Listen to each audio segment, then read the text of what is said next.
sa Tanay. So, mayroong 3 habagat. Bakit kami napadbad dito kanina maaraw eh?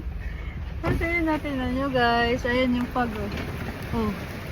Mahina lang yung ulan oh. Oh, diba? Ang galing ng pamilya namin. Oh, diba? Oh, baha. Sakotsa pa more. So, ayan guys. Napunta na kami dito pero gusto pa rin nila pumunta eh. Oh.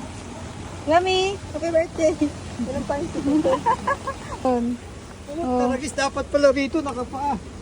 Kotse pa kayo ah. Lamig lang. Hindi ka lang sa malamig.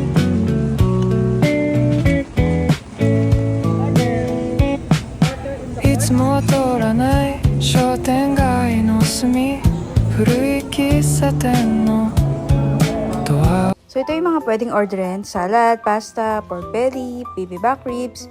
Meron din silang iba't ibang flavor ng gelato. So ayan, merong matcha, may cookies and cream, strawberry, chocolate.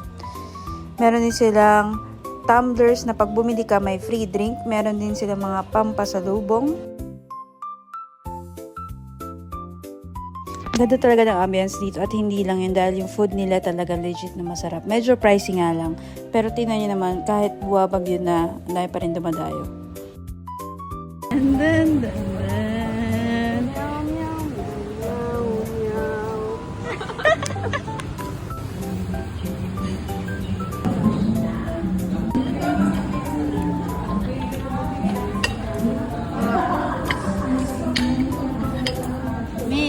Sarap. Sa dessert na gustuhan ko tong dark chocolate nila and then order din kami na itong profiterole nila. May vanilla and then pastry and then dark chocolate.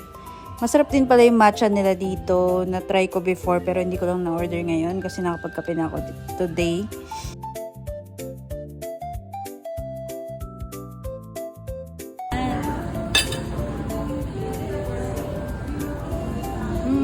Yummy, yummy.